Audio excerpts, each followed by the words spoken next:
Hey, welcome back to Silent Sales Machine Radio. This is your host, Jim, and today we have a guest who won Entrepreneur of the Year for the state of New York. He was a finalist for Entrepreneur of the Year in the United States recently. Didn't quite get there, but we'll talk a little bit about that on the show. But it's not that long ago that he was actually living behind his mom's garage, running a small, struggling coffee shop in the state of New York. Talking about Mike Brown, who's built a globally recognized and definitely recognized in the United States brand of coffee. If you were to go to Amazon.com right now, any given day, and just type in the generic word coffee, up would pop those brands that you've recognized, Folgers, maybe Dunkin' Donuts, within the top, I'd say 3 to 5 any given day of the tens of thousands of brands of coffee on Amazon, you would see Death Wish coffee. And it looks a little bit something like this. For those of you who are watching on YouTube, you can see I'm holding up right now I'll tell the story behind what I'm holding up right now. You'll have to check it out on YouTube, but holding up the emblem for Death Wish Coffee, and he actually sponsored a NASCAR. Well, it's one of the students from our community. This is a guy who was in the first and only mastermind that we ever did around here. And as you'll hear in today's interview, he credits this community, that mastermind, the content he learned from the people in this community greatly for his success in growing an incredible brand. How big is this brand? Well, you'll find it on the shelves of Walmart and many other retailers in the United States and around the world. And I just learned today that he was a top 10 best-selling grocery item in the United States on Amazon. That's a lot of bags of coffee, guys, if you're doing the math at home. And he's just now starting to stretch his wings into a lot of new areas as well that we'll talk about.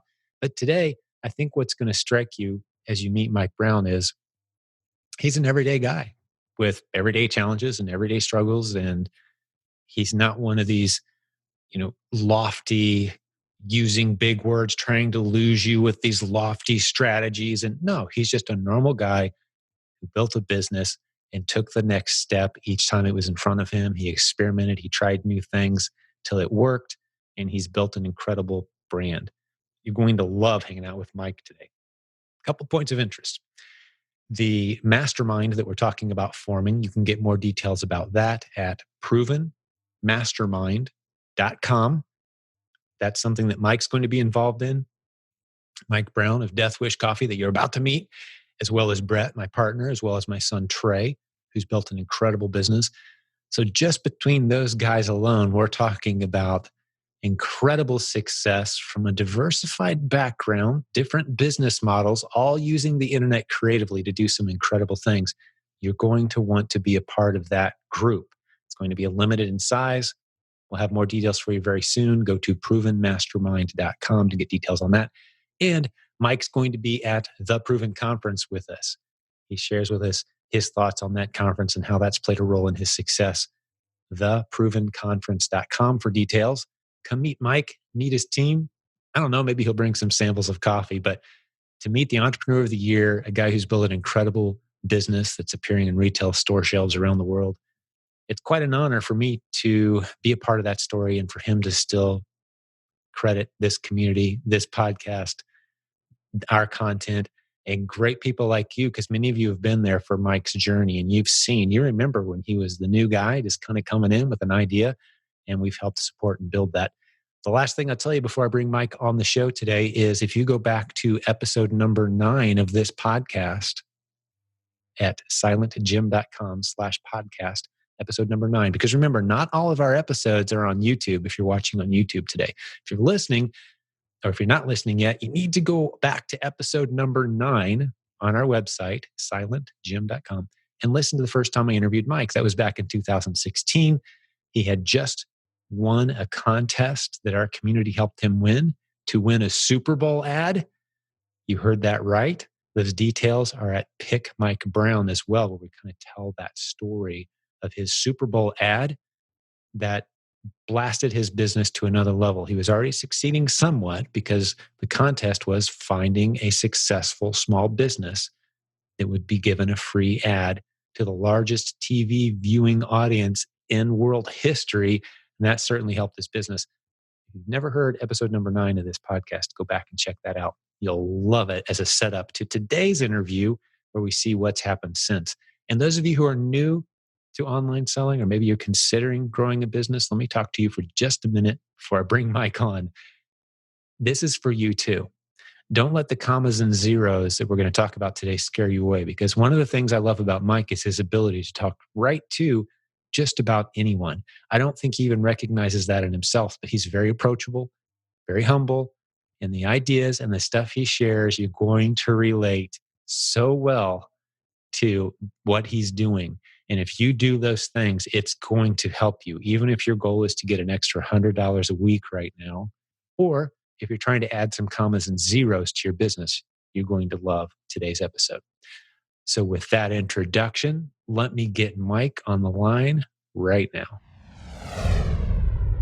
So, Mr. Mike Brown, welcome back, buddy. Great to have you on the show. What's happened since we last talked, man? Hey, Jim. Well, boy, lots happened. The last time I was on the show was 2016, and that was the year of the Super Bowl commercial. And we just had our Super Bowl 52 here in 2020. So it's been, what was it? Probably Super Bowl 53 now, isn't it?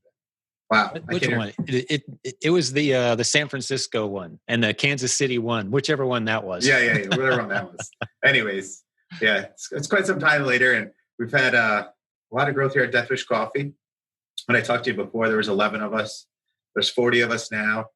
The team's been growing. We have, how many warehouses? Four warehouses that we operate our production facility out of, our logistics team.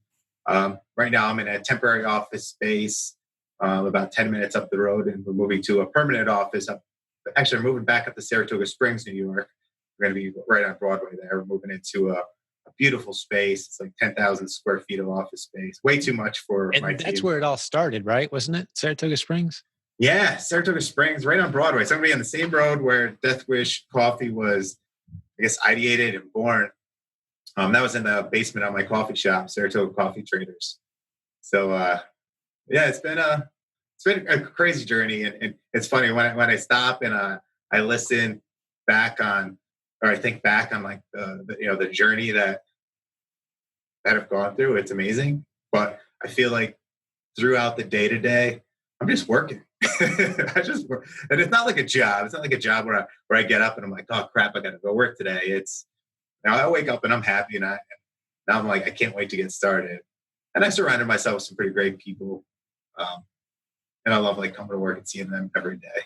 Even though now that there's 40 of them, I'm always like, sometimes I'm not great with names. I'm getting better. I'm learning all the tricks, but sometimes I see someone's hired, and not every hire goes across my desk anymore. So it's like, hey, how's it going? Nice to meet you.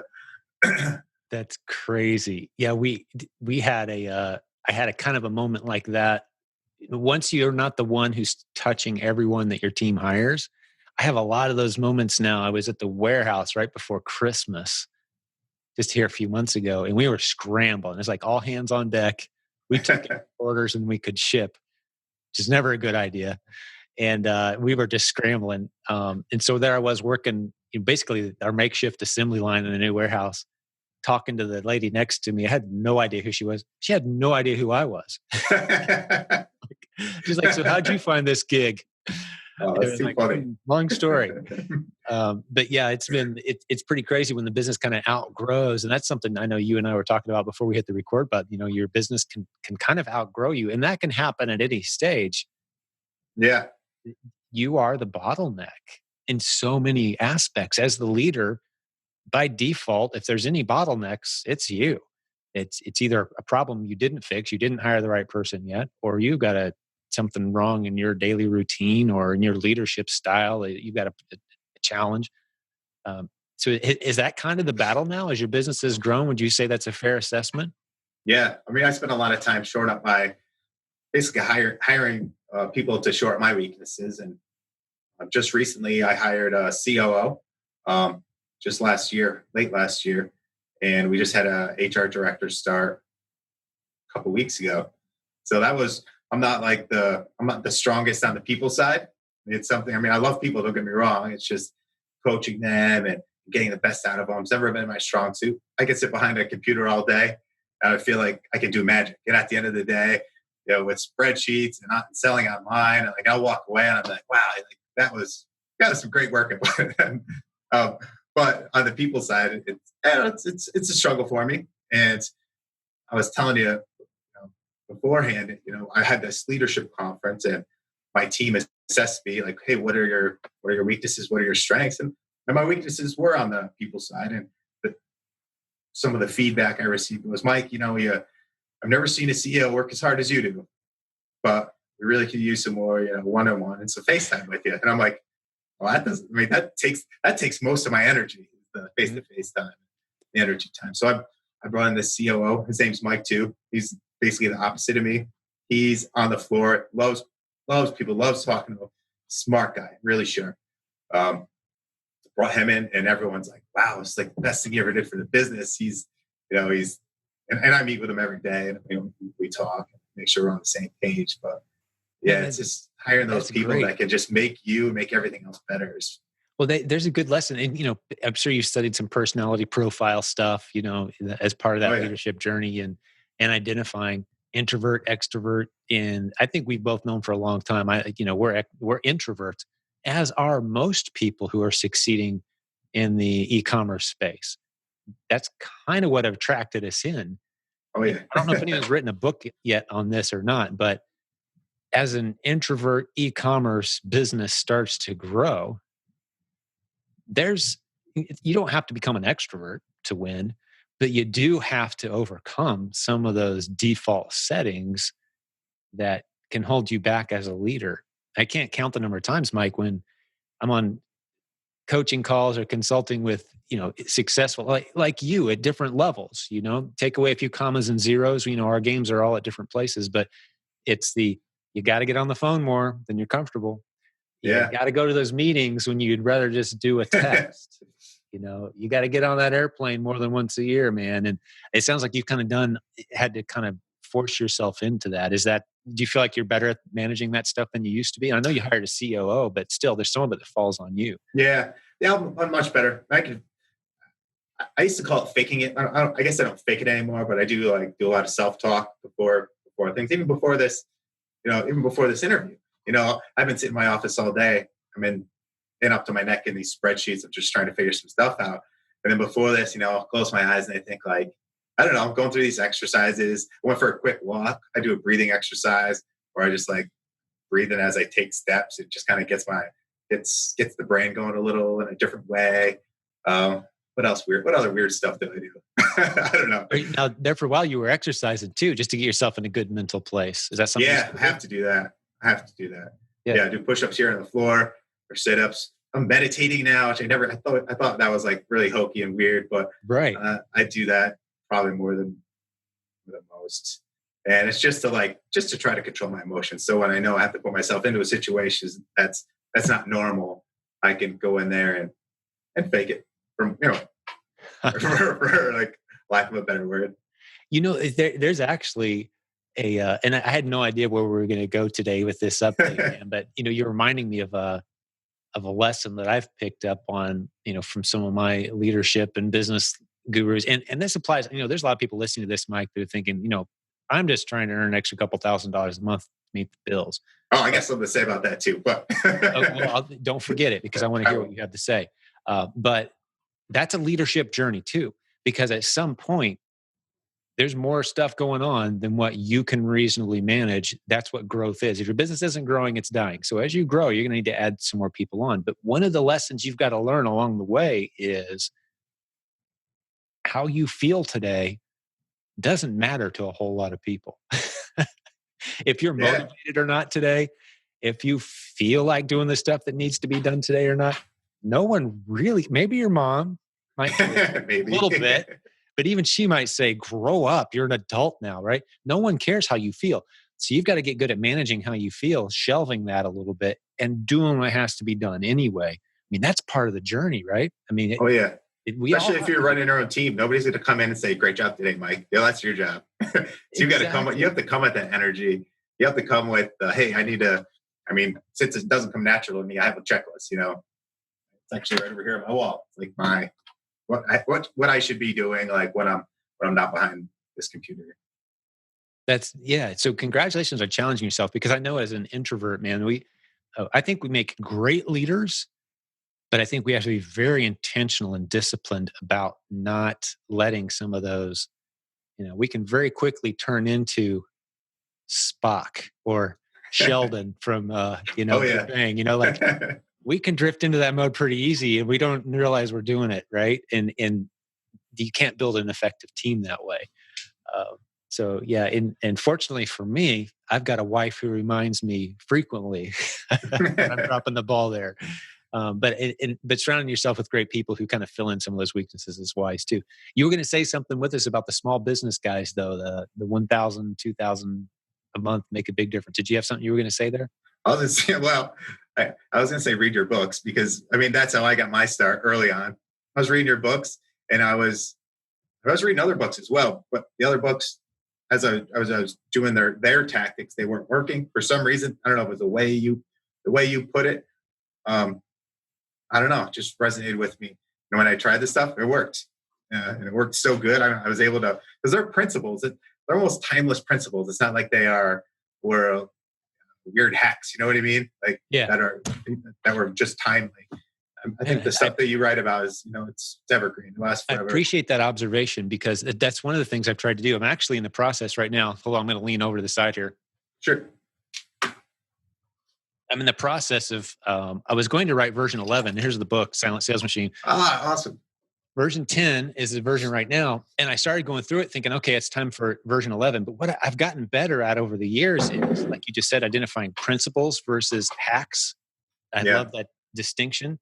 We've got plenty of hacks in our Facebook group and in our content and our courses. And, but a book that introduces people to I want people to learn how to think about success, what the opportunities are. So I don't know if I'm going to update it again more than just kind of a few tweaks here and there as I went through it, because I think I may have kind of honed in on something special. And to hear a guy who's having your kind of success, I mean, did you win Entrepreneur of the Year in the state of New York once or twice? Let's see. I won it once. I was a finalist for the Nationals. Didn't win the whole thing. Sort of the people that win the whole thing, they're like curing cancer. They're amazing people. I'm just making coffee. It's good coffee, but I'm just making. But you're rubbing elbows, and I mean that's no joke territory, man. So to have a guy, we've kind of developed this mutual admiration society here. But to have a guy of your success level and caliber mention that book as, and our content is something that's helped you get where you're going, I truly appreciate that. But yeah, I love serving entrepreneurs.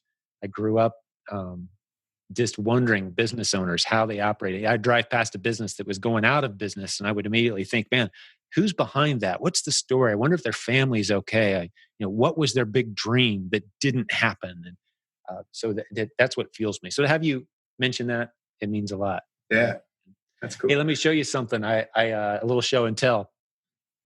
As you know, we lost our house to a lightning strike fire. Didn't know that. We'll be coming up on 3 years here soon. I was able to pull a handful of things out of my office, though, after the mess and the wreckage. And this is one of the prized possessions I still have. I got one right up there. Isn't that cool? You got yours too? Yeah. This is, for those who are listening to the show right now, I'm holding up a die cast. How many of these did they make? I can't remember. Like 3. There was only 3 of these, dude. Mm-hmm. I was thinking it was more than that. That's awesome. But this is a die cast of the NASCAR that you sponsored. And I've got a ceramic chicken that sits right over my shoulder as a reminder not to take life too seriously. And this ceramic chicken is holding a platter. And this little baby sits right on him every day. Because I'm very proud of your story, the success. And I want to encourage people too that are listening to this episode, go back and listen to episode number 9. I may have mentioned it already in the introduction, but episode number 9 of this podcast. We're at episode number 250 something, 260 at this point. Wow. But number 9 was you and I kind of on stage in front of this community. And at that time, the Super Bowl, like you said, it had happened recently. And we were kind of, just talking through the impact and the spotlight and all that. How has that all kind of rippled out? Because that was a high emotion. Yeah. I can't imagine there's been a peak like that since. We're just kind of riding that wave still, right? How has that all Yeah. settled, that whole period of time? Yeah. I mean, I've heard them say that the Super Bowl commercial is probably the best investment that a business can make in marketing. The ROI is there, and for us, it was. I feel like we did it. We did it right. Not toot my own horn or anything, but my team's smart, and we were able to capture the data of the people that came in, and we were able to, continue to deliver them value over time. We started a subscription model at that point. That's right. I remember talking about that in the mastermind, kicking that around. Yeah. And you're like, I was like, oh, my dream is to get, I think it was 10,000 subscribers. I think now we have over like 27,000 subscribers, which wow. And what are they getting typically, like when they subscribe to the coffee? I mean, they have options. They like either a pound, 2 pounds a week, 2 pounds every 2 weeks. Now, is this through Amazon or through your own site? Primarily through our own site. We also have Amazon subscribers as well. They go, it's hard for me to track those as well, but I can get a good idea of what's moving through the Amazon here's a question channel as well. Here's a question for you. Would you rather get, right now, if I could wave a magic wand and give you 100 new Amazon customers or 100 new customers to your own website, which would you prefer? To my website, just because I feel like we can control the message a little better. Average cart size is bigger. Lifetime value seems to be greater.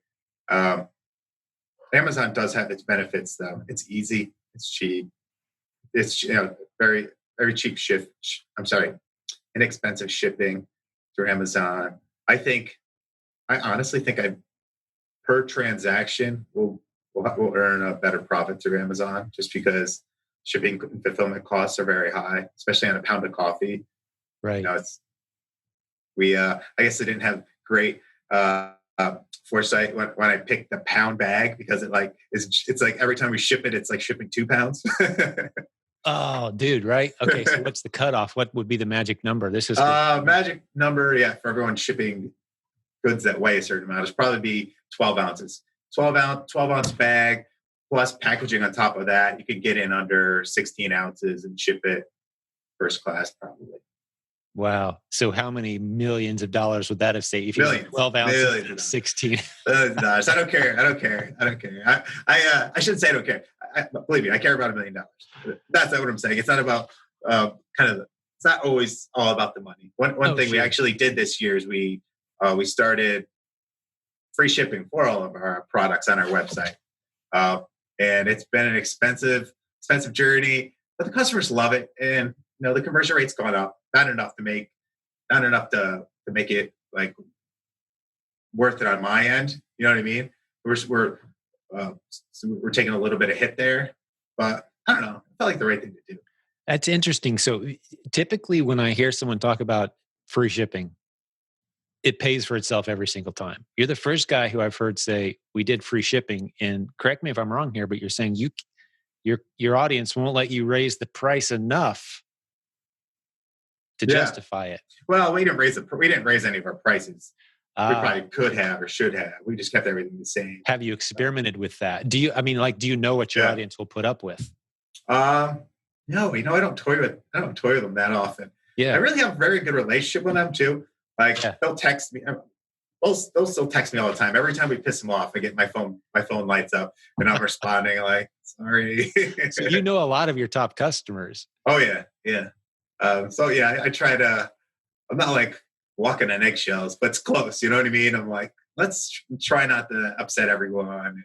That's keep the community strong. For some reason, I always thought that your customers were like the mom and pop coffee drinker in their house, and they order their couple bags a month, and so you have some more significant sized customers that kind of have an opinion and a say on. Yeah, we have a Death Wish Coffee Facebook community. It's like Facebook group. There's right. Like 3,000, 4,000, 5,000 people in there. There's a lot. And these are the guys getting the tattoos. Oh, they got tattoos. If I ever put my NASCAR on eBay, these are the guys that I want to make sure see that, right? Which is never going to happen, by the way. Yeah, like these mugs, like this mug I'm drinking out of. Mm-hmm. This one. well, this I wouldn't sell this. So this is just an employee only mug. But we have like tons of mugs similar to this. They'll go for a couple $100 on like eBay. I can't believe it. That blows my mind. Yeah, I mean, when I talk about you guys, I call you the Harley Davidson of coffee. You know. Oh, that's cool. I like that. Have you studied them at all? A little bit. I would think there would be Really. some great lessons in there for you. Yeah, they have I studied brand identity and how their brand identity is based around events. So that's one way where their events around the country is bigger than their product, really. It's bigger than their service. It's all about that community. It seems like I saw their merchandising is bigger by far than their probably product. I did read that, but I 100% agree with it. Yeah. So you've got something like that at your disposal where, there's an emotional reaction to your product in the community. So talk to me about that Facebook group. Is that a source of enjoyment? And a lot of them are probably going to listen to this, so you have to be careful with what you say, I guess. But, I'm not going to be careful. It is 100%. I mean, it's enjoyment for me because it's almost like I almost feel like I'm a spy in there, even though people know I'm in there because I like things and I'll comment on things every now and again. But I can find out exactly what they think about this mug or how it got shipped to them. Or, I can find out real quick. It's like instant feedback. We ship something out they didn't think was valuable or that, they thought was a little chintzy. I find out immediately. And I'm trying to think some of the feedback. But I also get good feedback all the time. I'm able to pull like comments out of there and share it with the team during our morning meetings to get my team motivated and feeling good. They make like their own memes. They make their own happy birthday cards that they send around to the group. If someone in the group struggling with something in their lives, everyone's very supportive and helps each other out. We've been able to raise hundreds of thousands of dollars for charities all across the country. They do an operation. This one woman in the community, Gail Denmeyer, she does this thing called Operation Sandbox every year, where she sends hundreds of pounds of coffee plus tons of other goods to her service members overseas. My mom's on there too. My mom's always on there helping out as much as she can. She sells these towels. I don't have any in my office right now. Sells these towels with patches on them, and all the proceeds she either gives the Gale or gives to whatever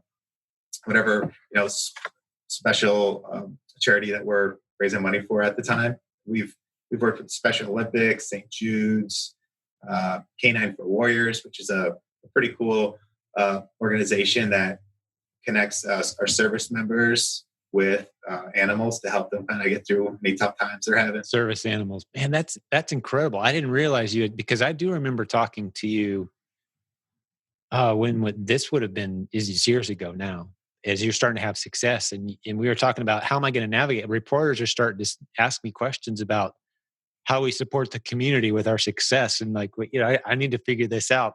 And to hear you rattle, they do it by themselves, and they tell us, hey, we're really passionate about this, and if they're passionate about it, we're going to look into it, and if it makes sense, if we can help out, let's help out. That's beautiful. So it feels to me like that's your passionate core. But what percentage of, and this maybe, I don't know if you have to go do homework or if you can pull this off the top of your head, but that passionate core can be very loud. Like they're creating 97% of the noise, let's say. Right. What percentage of product are they buying? Boy, my team and I have this conversation a lot because I'm always like, if they're talking, I'm listening, and then I'm talking, saying their message to the team, and the team's like, well, they're not all of our customers. It's just that's the loud funny. ones. And I'm like, maybe we should listen to them anyways. It's like I snuck into your last meeting, huh? No, that's a constant conversation that we have. And I don't know. I mean, I always see their point. I always put myself in their shoes, and it's like, hey, if we release something that was too expensive, they're not getting the value out of it, or if our packaging is our products falling out of the packaging, I get it. Or, for example, we moved our the timing of our we have a podcast as well. which Jeff, who hosts the podcast, is like, oh, ask Jim if he'll be on, but I'll ask you later. I'm not going to put you on the spot now. No, But put me on the spot, dude. Let's hit some good stuff, man. Listeners love that stuff. yeah, well, I mean, Jeff's just like, oh, see if Jim will be on our podcast. I'm like, I'll ask him. Are you kidding me? Of course I would be. I was wondering if I was ever going to get asked or not. Oh, really? You've had some big time dudes on there, man. I checked it the first few episodes. I was like, holy cow, I doubt I'll ever be asked to be on this thing. He's got some big boys on here. Well, the team was talking about it as I was about to come on here. So yes, they definitely want you on there, because I was telling them Jim's the reason this business is a big reason why this business exists. If I didn't read his book, if I didn't get started in his community early on, I probably wouldn't have had the motivation to, or the courage to kind of go through with some of the stuff I was putting online at the time. And it's learning those lessons that you taught early on. If you're going to be something, be the best at it. So it's all right, I'm going to make this coffee, and it's going to be the strongest coffee out there. That's where I focus, man. Just to hear you say that, and then to look, and to a lot of people, this is, it's just two dudes hanging out talking, and that's really all it is. But when you do this stuff and you do it well, the way Mike has over an extended period of time, you find yourself Entrepreneur of the Year, the state of New York, most talked about coffee brand online. You guys won several social media awards. I remember. What do you guys? You guys are like a top 5, top 10 grocery product on Amazon right now, right? Do you know where you're at? Yeah, I think we topped out last year. We're in the top. I think during the holidays. We're in the top 10, probably number 4. Number 1 was Mike's Hot Honey. I remember seeing it. Yeah, I'm like, Mike's Hot. I'm like, that sounds pretty cool. So I reached out to the guy because I wanted to hear about his product. And man, nicest guy ever. He's down in Brooklyn. He sent me this giant care package. I wonder if I have his stuff. He sent us this giant care package. I sent him a giant thing of coffee. We traded emails back and forth. But I don't know. It's just a cool community of businesses on Amazon, especially But I've discovered this, Mike, and I've gotten the longer I'm in this, I get more bold every time I say this. But if all I know about a guy or lady is they've built a profitable business and kept it growing over an extended period of time, let's say longer than a year, and it's grown, and they've added people, and they've had to hire and make some tough decisions. That's all I know about them.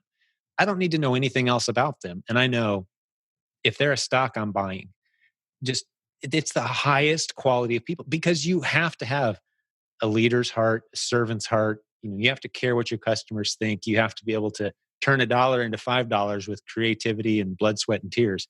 It takes something special to be able to do that.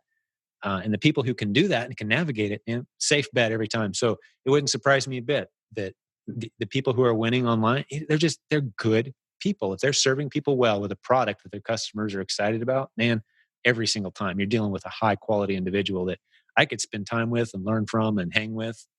Yeah, that's a good point. Never thought about that. Worldviews aside, right. There's some people in this industry where, we probably haven't voted for the same political candidate in any given presidential race in 30 years. But you get us together in the same room talking business and serving customers and serving with passion, those people who care to listen to it. We could go all day swapping ideas and tools and strategies. And it's something that's bigger. Serving is bigger than your political worldview or these other little things that could separate us out into these little pockets. So I just love entrepreneurs, man. I just keep finding new reasons to love it. So, well, let's talk, Mike, a little bit to people who are new. And I really appreciate you kind of already gave us a plug. Hey, grab the book, that kind of thing. And I appreciate that, man. But thinking back on your journey, you've invested some time and money and energy into improving yourself as a human being, as a leader, as a business owner. I mean, come on, dude, you won Entrepreneur of the Year. You got to have some tips. Yeah. I mean, I'll throw some tips out at you. And these are things I've tried along the way. So it's not like I'm just saying, let's see, what are some great ones? Some of these might be flaws as well. So sure, but they work for me. I have this weird mentality where if it's a part of the day where I know other people aren't working, that's when I want to work. For some reason, I feel like I'm getting a little bit of an edge, and that motivates me. That might sound silly, but it works for me. So I'll work on Sundays. I work during the Super Bowl, and it's not like I'm there at the office plugging away, but I'll be sitting in front of the Super Bowl, going through emails, like playing around with things, messing around. I did that too, man. Yeah, it's like. You take a day a week off, though. Have I talked you into that one yet? I'm sure I do. I mean, I probably don't take it off every single week, but yeah, no, that's fine. I have a weird ego too, I think, where it's like. You need to be intentional about that one. We'll talk offline. I'll talk you into that one. I'll beat you because the facts and data are on my side. Yeah, I mean, I got gray hair that says. I'm not quite 40 yet. Darker than me, man. What happened? I know. I just like working. I really do. And I guess that's another tip. You got to like what you do and find enjoyment in it. Surround yourself with people you like.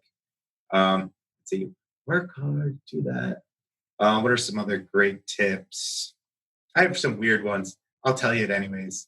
I pick pennies off the ground still. I have a very high respect for money. And if I see it being taken advantage of, or I see it being thrown away, that upsets me. So something like that's very I don't know what it is. It keeps things very not tight around here, because I'll spend money on things. Sometimes people are like, I can't believe you're spending money, this money on that. But it's, I don't know, but even the little amounts or little things getting thrown away or people being careless with it, that's where it gets, I don't know.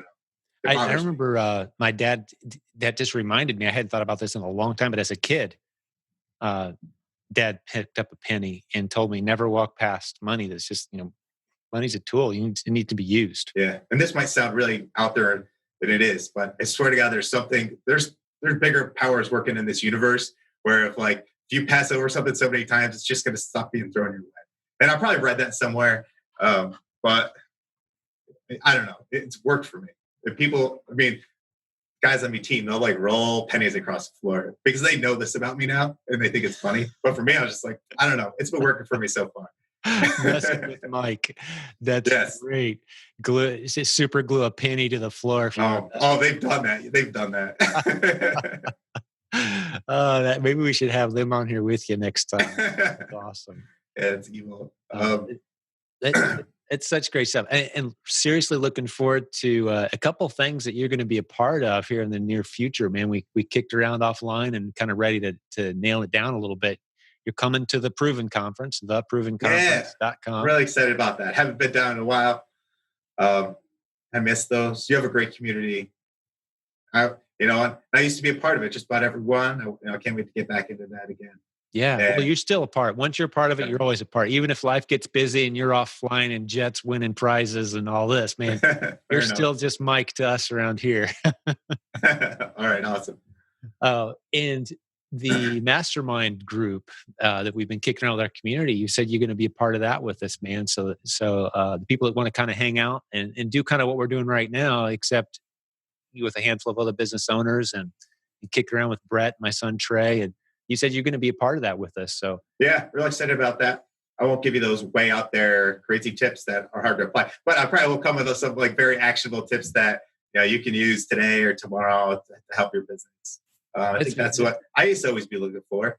And and there's been some great lessons I learned for people on your team where it's I sat down on my computer for one day, I went through the steps and almost wasn't quite set it and forget it, but it was set it, tinker, watch what happens, tinker a little bit more, watch what happens, tinker. And all of a sudden it's okay, I'm making money every day. It's not it didn't come in droves. It wasn't one day I was making $0, the next day I was making, $100,000 a day, but each drop in the bucket, it really adds up. Yeah. In surrounding yourself with those good people, that can really make a difference. And just your mindset. We have a saying that's been going around in our community now. I think Kyle was the first one to set it on our team, but the answer to every challenge is a person. So you got to have the right people in your life. Yeah. You find yourself really struggling with some of those challenges, trying to figure it out on your own, right? So we're really looking forward to that mastermind, and so glad you're going to be a part of that. And just kicking around ideas. You get a bunch of business building warriors together, hanging out, and good things happen. So excited to have you jumping on board with us on that. Anything else on your mind that you wanted to share or say as we start to land this episode? I know you've got some other stuff happening. We got a deadline coming at us here, but anything else you want to throw? All right, I'll give you another actionable tip. This one's kind of actionable. Actionable, not really. This might be another far out there one. But one of the things I've noticed, and I used to do every year. I take an assessment from my prior year, and I go through my calendar. I'd write down things that worked, things that didn't work, and do more things. And what I've noticed is the things that worked have been, at least on the marketing and publicity side, all centered around things that were free, things that didn't cost a lot of money to get into, whether it's like free publicity or things like that. The things like the paid ads and the paid, even the NASCAR thing. The ROI on those it's very, it's hard to gauge and it's very low. And I think there's some benefit there outside of the actual immediate sale, right? It gets my ego going a bit. And well, I'm sure glad you did it. I got me this bad boy. So I'm happy with that decision. As much, the more you can reach out to the news around you and influencers in your community. That was something I really focused on early on. I think that's where you kind of get the most value. If you're going to spend money on something, spend it on developing yourself, classes, groups you can be in, masterminds like Joe was talking about. That's where your money should be spent, especially early on. Don't go out and drop, I don't know, $10,000 on Facebook ads that you don't know if they work or not yet. Spend it on. So many people do that. Yeah, it blows me away. It's an expensive way to learn. It really is. Yeah, if you're going to spend your money, it's just that's the rules of business that I talked about that have changed for the first time in human history. The last 15 years, we have a new set of rules. That's no one needs to take any big risks. Yeah, financially. You just don't have to. I mean, you can if you want to. No one's stopping you. You can do it the old way. Throw a few $100,000 an idea and hope it works later. But why not test small? Test small. And something that you did right, and I would say we wouldn't be having this conversation today.